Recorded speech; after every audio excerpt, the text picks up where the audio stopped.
लगभग 580 ईस्वी के आसपास उत्तर भारत में एक शक्तिशाली राजा का उदय हुआ जिनका नाम था प्रभाकर वर्धन।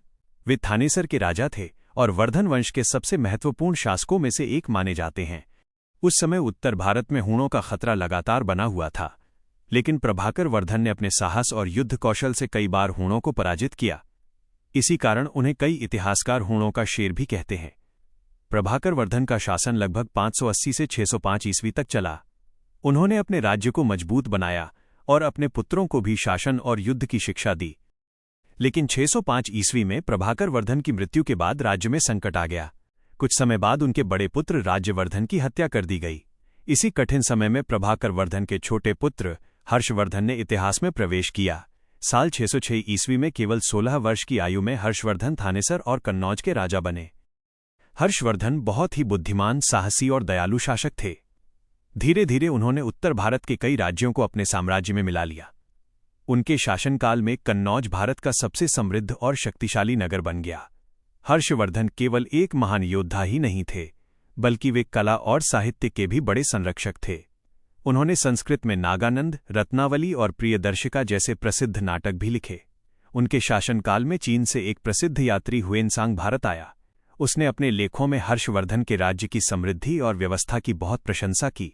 हर्षवर्धन का शासन लगभग 606 से 647 ईस्वी तक चला और उनके समय को उत्तर भारत के सबसे शक्तिशाली कालों में से एक माना जाता है। इसी समय दक्षिण भारत में भी एक महान सम्राट का उदय हुआ जिनका नाम था पुलकेशिन द्वितीय। पुलकेशिन द्वितीय चालुक्य वंश के राजा थे और उनकी राजधानी थी वातापी, जिसे आज हम बादामी, कर्नाटक के नाम से जानते हैं। उनका शासन लगभग 610 से 642 ईस्वी तक रहा।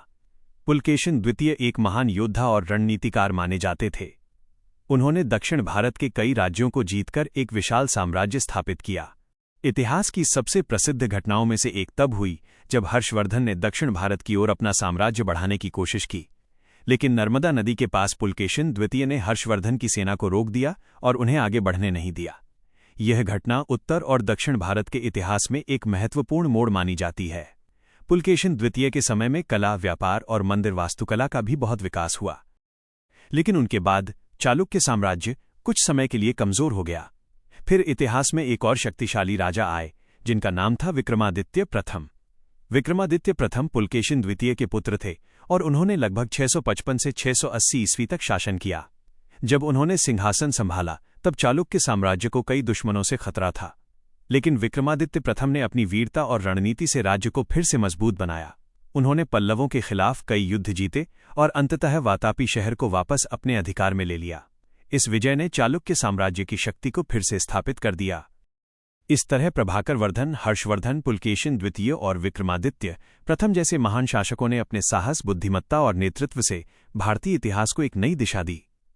इन राजाओं के समय में भारत में युद्ध, संस्कृति, साहित्य और कला का अद्भुत विकास हुआ और इसी कारण आज भी इन महान शासकों का नाम भारत के गौरवशाली इतिहास में सम्मान के साथ